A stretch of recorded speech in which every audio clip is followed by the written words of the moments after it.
नमस्कार, your money में आप सभी का स्वागत है। मैं हूं सुमित। योर मनी, जहां पर हम आपके पर्सनल फैन से जुड़े हुए सवालों पर बातचीत करते हैं, जहां हम आपके उन टॉपिक्स पर बातचीत करते हैं जिनके जरिए आप ना केवल पर्सनल फाइनेंस के तमाम जितने भी इंटरेस्टिंग चीज़ें हैं, एस्पेक्ट्स हैं, वो सीख सकते हैं, बल्कि उसे अप्लाई भी कर सकते हैं और अपने पोर्टफोलियो को और बेहतर बना सकते हैं और सुदृढ़ बना सकते हैं।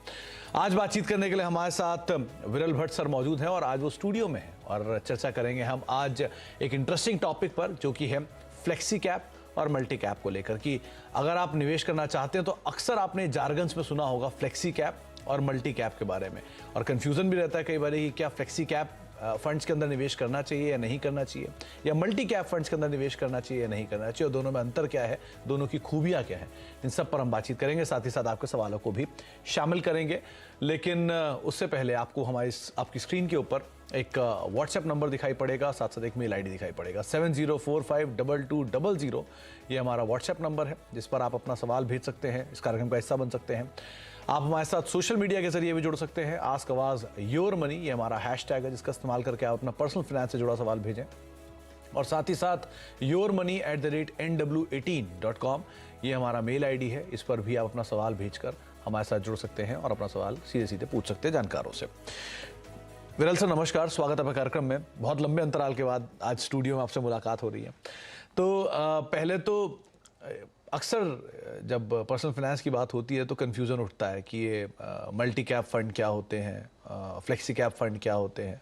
तो सरल भाषा में आप कैसे समझाएंगे इसे, क्या होता है, किनको निवेश करना चाहिए, किनको दूर रहना चाहिए, क्या फ़ायदे क्या नुकसान? शुक्रिया सुमित जी, शो में बुलाने के लिए और स्टूडियो में बुलाने के लिए।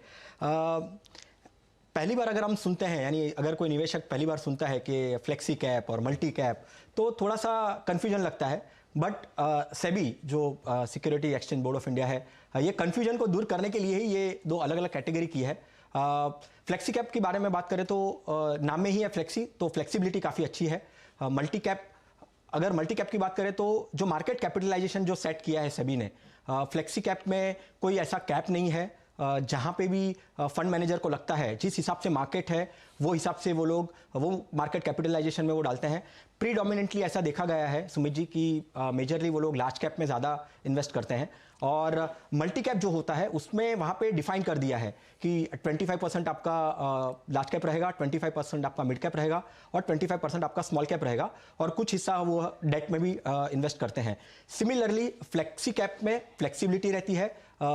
जैसे कहा कि जो भी जहां पे भी फ्लेवर ऑफ द मार्केट, यानी मार्केट की वॉलेटिलिटी जिस हिसाब से जिस डायरेक्शन में जा रही है, प्रीडोमिनेंटली लार्ज कैप में ज़्यादा करते हैं, और वो हिसाब से वो फ्लेक्सी कैप का वो लोग चुनाव करते हैं। वहाँ पे 65% एलोकेशन होता है, 30 to 40% लार्ज कैप हो सकता है, 10 to 15% मिड कैप हो सकता है और 10 to 15% स्मॉल कैप हो सकता है। कैपिंग कुछ भी नहीं है, फ्लेक्सिबिलिटी है।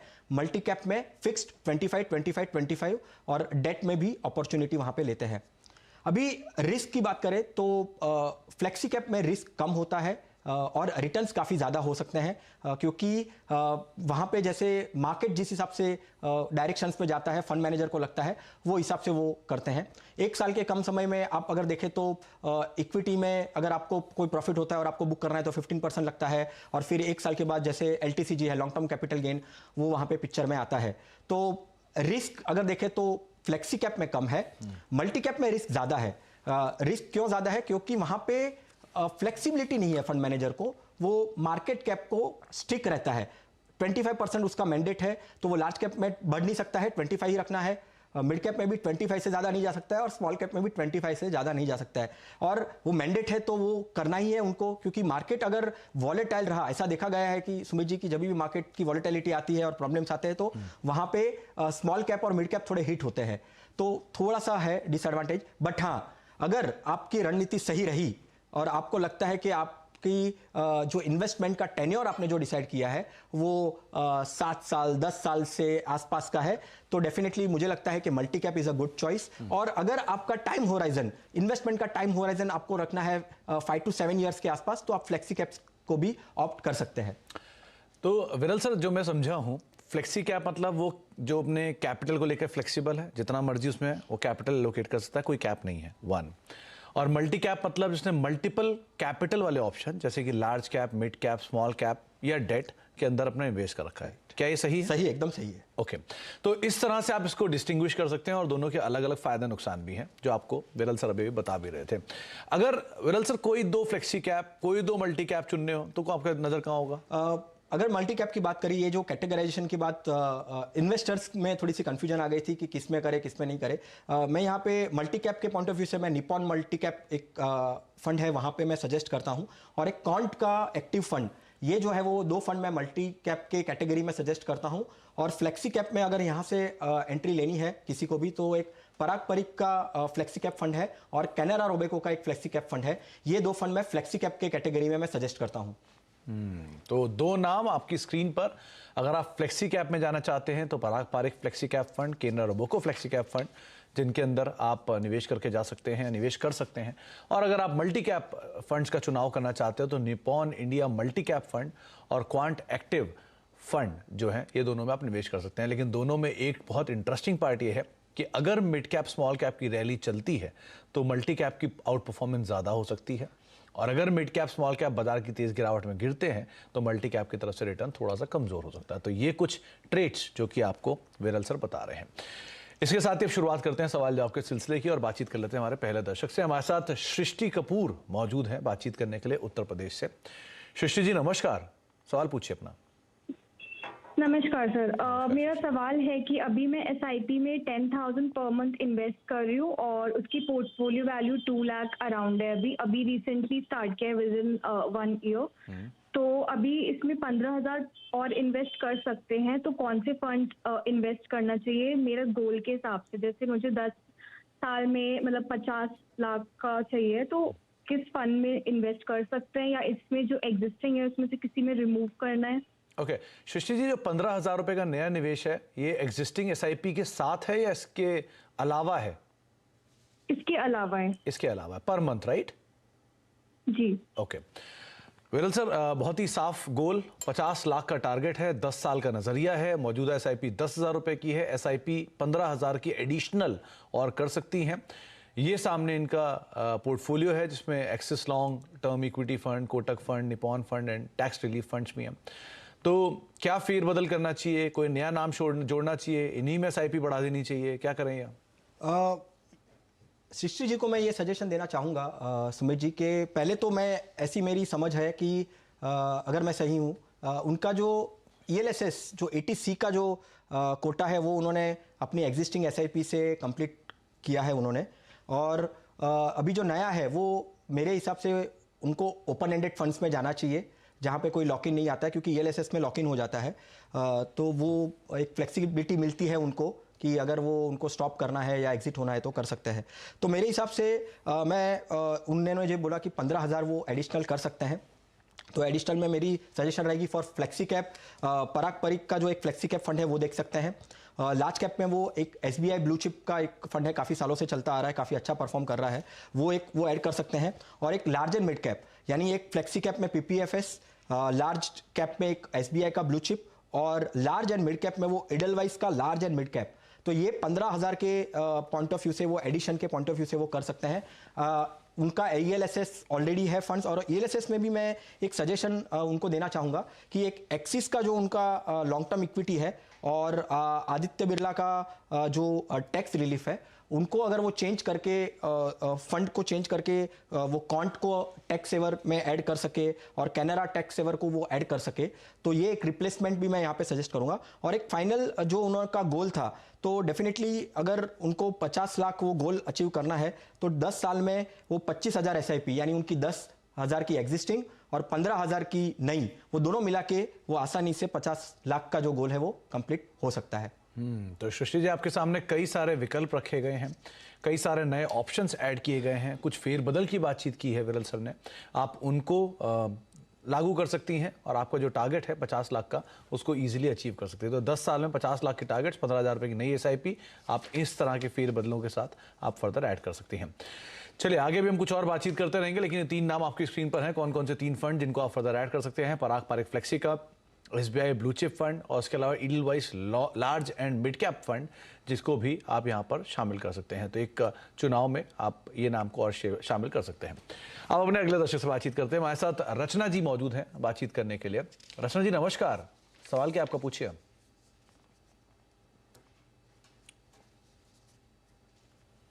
चलिए, शायद संपर्क टूट गया, लेकिन रचना जी ने अपना पोर्टफोलियो भेजा है और साथ साथ ने भी कहा है कि 9 से 10 साल में वो 5 करोड़ का एक लक्ष्य साध के चल रही हैं। करीब करीब 40 लाख का उनका एग्जिस्टिंग पोर्टफोलियो है और वो ये चाह रही हैं कि जो उन्होंने अपनी लक्ष्य साधा हुआ है 5 करोड़ का, उसमें क्या बदलाव करें जो वो लक्ष्य को आसानी से अचीव कर पाएँ। उनकी जो SIPs हैं वो आपकी स्क्रीन पर हैं। 10,000 की मेरे एसेट की, पराग पारिक फ्लेक्सी कैप फंड की 25,000 की, कोटक इमर्जिंग इक्विटी फंड की करीब करीब 10,000 की और उसके अलावा नैम इंडिया मिड कैप ऑप्ट्स फंड की करीब करीब 25,000 की। तो विरल सर, 10 साल का नज़रिया है और करीब करीब 5 करोड़ का ये टारगेट साध रही हैं। 40 लाख का मौजूदा पोर्टफोलियो है। आपको लगता है कि ये पॉसिबल हो पाएगा? ये 6 गुना यहाँ से मान के चल रही है, करीब करीब इनका पोर्टफोलियो 10 गुने के आसपास हो जाए, तो पॉसिबल है क्या? सुमित जी, थोड़ा सा यहाँ पे थोड़ा सा नहीं, बहुत ज़्यादा डिफिकल्ट लग रहा है। जिस हिसाब से उन्होंने अपना प्लानिंग उन्होंने शुरू किया है, तो यहाँ पे मेरे कुछ सजेशंस हैं उनको। पहले तो अभी करंट जो उनकी 70,000 की SIP चल रही है और 40 लाख का जो उनका करंट वैल्यू है, अगर उसको भी मैं ध्यान में रखूँ तो एटलीस्ट वो 3 करोड़ के आसपास ही पहुँच पाएंगे। तो शॉर्टफॉल जो है वो 2 करोड़ का रहेगा। अभी 2 करोड़ के लिए अगर देखने जाए सुमित जी, तो एटलीस्ट उनको 2.5 लाख 2.5 लाख की SIP होनी चाहिए पोर्टफोलियो में। मैंने डेफिनेटली यहाँ पे 40 लाख का जो उनका एग्जिस्टिंग कॉर्पस है उसको भी ध्यान में रखा हुआ है और इसीलिए मैं बोल रहा हूँ कि वो 3 करोड़ बनेगा करंट की 70 SIP की और 40 लाख का, दोनों को कंसिडर करके। 5 करोड़ अगर करना है कॉर्पस, 2 करोड़ का शॉर्टफॉल है, उसके लिए एटलीस्ट ओवरऑल SIP 2.5 लाख की होनी चाहिए। तो एग्जिस्टिंग 70 और प्लस एडिशन करके टोटल 2.5 लाख की SIP उनके पास होनी चाहिए। तो ही वो 5 करोड़ का टारगेट जो उनको करना है, जो साल का उन्होंने टारगेट रखा है उसमें वो 9 से 10 साल का उन्होंने बताया है, उसमें वो कर सकते हैं। और भी कुछ 2-3 सजेशन है। एक, अगर वो रिस्क ले सकते हैं, उनका रिस्क प्रोफाइल है, क्योंकि मैं जैसे अगर उनका एग्जिस्टिंग में फंड्स देखूं तो वो रिस्क ले सकते हैं मेरे हिसाब से। तो एक सेक्टोरियल फंड और एक फोकस फंड, क्योंकि फोकस फंड एग्रेसिव होता है बट कम स्टॉक्स होते हैं, तो वो फंड भी काफ़ी एक सजेशन मेरे यहाँ से है, उनको है कि वो भी देख सकते हैं ऐड करने का। और उनके पोर्टफोलियो में मैंने जैसे देखा कि कोई सेक्टोरियल फंड भी नहीं है, तो हो सके तो बैंकिंग यहाँ से बहुत ही एट्रैक्टिव लग रहा है, तो निप्पॉन बैंकिंग या टाटा बैंकिंग जो फंड है वो ऐड कर सकते हैं अपने पोर्टफोलियो में। और मैंने जैसे कहा फोकस्ड फंड करना है तो क्वांट फोकस्ड को वो अपने पोर्टफोलियो में ऐड कर सकते हैं। अभी लास्ट चीज़ एक है कि एक इमर्जिंग फंड जो है वो ऑलरेडी एक मिड कैप फंड है ही, तो मेरा हमेशा ये सजेशन रहता है कि अगर 5-6 फंड्स का पोर्टफोलियो बना रहे हो तो अलग अलग जो कैटेगराइजेशन के फंड्स हैं वो होने चाहिए। तो mid cap, Kotak emerging mid cap already है, तो वो निकाल कर दूसरा कोई फंड को वो ऐड कर सकते हैं। तो रचना जी, पहली चीज़ तो थोड़ा सा रियलिस्टिक होने की ज़रूरत है। रफली 2.5 लाख के आसपास की आपकी SIPs होनी चाहिए, जिसको आपको बढ़ाना पड़ेगा थोड़ा सा अगर आप इस तरह गोल अचीव करना चाह रही हैं। गोल तो अचीवेबल है लेकिन ड्यूरेशन कम है, वो 10 साल की ड्यूरेशन या तो आप बढ़ा दीजिए तो आपका एक बार को गोल शायद अचीव होता हुआ दिखाई पड़ सकता है। तो थोड़ा सा आपको फेरबदल करने की ज़रूरत है अपने पोर्टफोलियो में। और जो नए नाम, जो नए निवेश की बातचीत विरल सर ने भी की, वो आपकी स्क्रीन पर आप उन्हें वहाँ पर देख ही पा रहे हैं। अब बातचीत करते हैं अगले दर्शक से। गाजियाबाद से हमारे साथ पंकज दीक्षित साहब मौजूद हैं बातचीत करने के लिए। दीक्षित साहब नमस्कार, सवाल पूछिए। नमस्कार सर। नमस्कार दीक्षित साहब। हाँ जी सर, नमस्कार जी, पूछिए मेरा सवाल। सर, मेरा पोर्टफोलियो 14 लाख रुपए का अभी प्रेजेंट करंट वैल्यू है सर, और मेरे 4 फंड में उसमें मेरे हैं। मेरा एसेट इमर्जिंग ब्लू चिप में 4,000 रुपए, ICICI फार्मा में 2,000, पराग पारिक फ्लेक्सी कैप में 4,000 रुपए, एक्सिस मिड कैप में 4,000 रुपए। और मेरा एम सर 23 ईयर से 25 ईयर में 5 करोड़ का एम है। तो क्या मैं अचीवमेंट इतने से ले सकता हूँ या मुझे SIP कुछ और बढ़ाना चाहिए सर? ओके विरल सर, इनका एग्जिस्टिंग पोर्टफोलियो करीब करीब 14 लाख का है। 5 करोड़ का ये लक्ष्य साध रहे हैं। 23 साल का इन्होंने टाइम फ्रेम रखा है। इन्होंने अपनी SIPs आपको भेजी हैं और आप देख भी पा रहे हैं स्क्रीन के ऊपर। तो क्या ये लक्ष्य अचीवेबल है? पहली चीज़, 23 साल का ड्यूरेशन, क्योंकि एक रीजनेबल ड्यूरेशन है जहाँ पर ये अचीव कर सकते हैं। तो क्या ये अचीवेबल है? एक, 15% या 12 से 14% के जो टाइम फ्रेम हम मानते हैं यूजुअली म्यूचुअल फंड के रिटर्न को लेकर, ये अचीव हो जाएगा 5 करोड़ का आंकड़ा? डेफिनेटली आपका जो आंसर है वही मेरा भी आंसर है, अचीवेबल है, क्योंकि टाइम काफ़ी अच्छा रखा है उन्होंने, और वो इक्विटी में कर रहे हैं तो और ही बेहतरीन कॉम्बिनेशन है यहाँ पे। जस्ट उनको एक कैसे वो हो सकता है, अचीवेबल क्यों है वो मैं थोड़ा बता दूँ।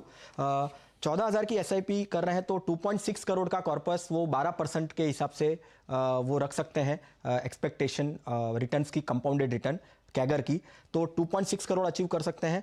करंट वैल्यू में अगर 14 लाख भी पकड़ूं तो वो भी आसानी से 2.18 करोड़ के आसपास 23 साल के बाद होगी।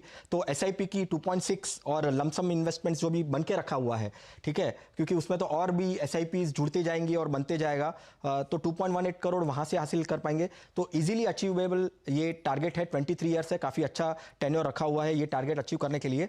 यहाँ पे मैं फंड के कुछ सजेशन देना चाहूँगा कि एक्सिस मिड कैप जो है वो एक stand alone mid cap fund है। मेरा सजेशन ये रहेगा कि लार्ज एंड मिड कैप में आप तब्दील कर सकते हैं, तो एक इडलवाइज का लार्ज एंड मिड कैप उसमें ऐड कर सकते हैं। और मैं थोड़ा सा कंजर्वेटिव हूँ, मैं ज़्यादा बुलिश नहीं हूँ फार्मा सेक्टर में यहाँ से। इसके लिए मेरा ये रहेगा कि अगर आपको सेक्टोरियल बैट लेना ही है, सेक्टोरियल में मानते हैं, रिस्क पता है, आपको टाइम दे सकते हैं, 23 साल का टाइम है, तो एक आईसीआईसीआई का एक थीमेटिक फंड है जो कॉम्बिनेशन ऑफ डिफरेंट थीमेटिक जो सेक्टर्स हैं उसमें डालते हैं। काफ़ी इंटरेस्टिंग फंड है।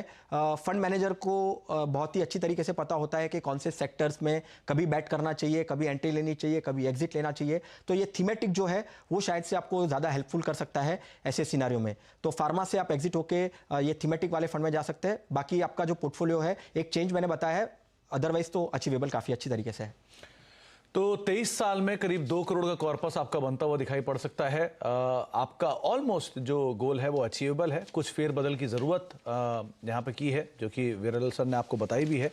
और एसआईपी का आपका ड्यूरेशन भी ठीक है, एसआईपीज भी ठीक है, थोड़ा बहुत फंड बदलाव की ज़रूरत है, वो आप देख सकते हैं। एक नोटिसेबल चीज़ जो विरल सर ने कही कि वो फार्मा को लेकर बहुत बुलिश नहीं है, इसलिए वहाँ पर आप बदलाव कर दें, वो ज़्यादा बेटर है। इस सेक्टर से निकल के आप किसी और सेक्टर में निवेश कर सकते हैं, थीमेटिक में जा सकते हैं राधा। चलिए आगे भी कुछ और दर्शकों से हम बातचीत करते रहेंगे। एक छोटे से ब्रेक का वक्त है, ब्रेक के बाद लौटते हैं। विरल सर हमारे साथ बने हुए हैं, उनसे कुछ और चर्चा करेंगे फ्लेक्सी और मल्टी कैप फंड को लेकर भी।